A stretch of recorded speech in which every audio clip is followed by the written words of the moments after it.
Hello. For the Week 11 project on political ads that went viral, I have chosen to review the famous DaisyGirl ad that was part of Lyndon B. Johnson's presidential campaign.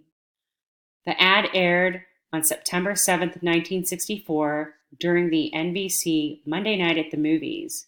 It was created by the advertising agency DDB and was a paid political ad that only aired once. It is estimated that approximately 50 million viewers saw the ad, and another 50 million viewers saw it during their nightly news organization's news segments. The ad is quite powerful. It calls out the bombastic quality of LBJ's opponent, Barry Goldwater, without ever once naming him. I'll play the first portion of the ad, and in this spot, we'll see a little girl in a natural setting, pulling petals off of a daisy and counting the petals. And without further ado, here is the beginning portion.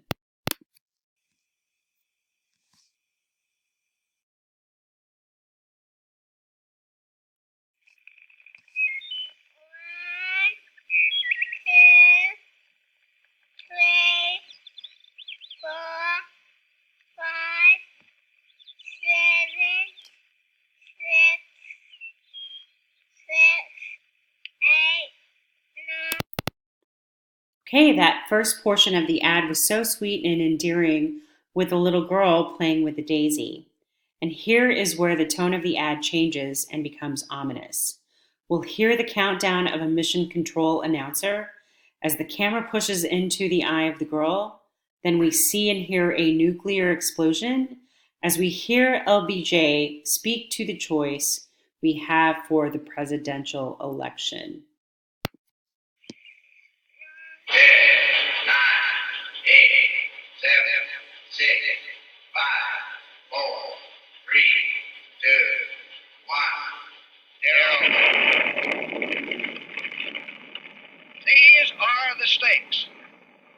To make a world in which all of God's children can live, or to go into the dark. We must either love each other, or we must die. Wow, that was pretty powerful. The ad ends with the announcer's call to action to vote for President Johnson and the campaign tagline. Must die. Vote for President Johnson on November 3rd. The stakes are too high for you to stay home. Again, I really think this is an amazingly powerful ad. The DaisyGirl ad had its 50th anniversary on September 7th in 2014. So this year, it marks its 55th anniversary. This ad has been touted as having changed the landscape of political advertising. It really leaned on the emotions of the voter. It was incredibly effective without ever naming Barry Goldwater as Johnson's opponent, but clearly provided the contrast that Johnson could provide: peace and stability, while Goldwater, as president, would be dangerous not only to the United States, but to the world. DDB was one of the first agencies that promoted an idea as being a product, and Johnson gave a lot of leeway to DDB in creating the ads for his election campaign. They really appealed to the emotion of the voters and helped Johnson win by a landslide.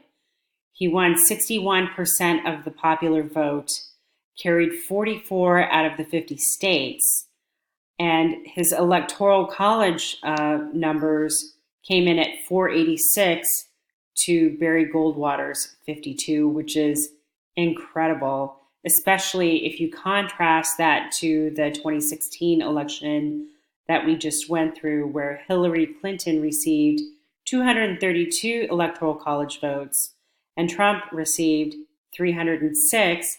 And even though Hillary Clinton won the popular vote by 2.9 million votes, it is the electoral college system that decides the presidency here in the United States. The last thing I wanted to share with you is this website I came across as I was researching this project. It was listed in an Ad Age article. Is this Conal Rad site.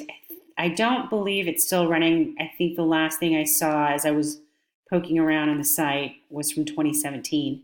However, it has this pretty extensive history about the Daisy Girl ad, how it came about, the people who created it, and has even interviewed Monique Corzelius, who is an adult now, but was a little girl in the ad. So take a look.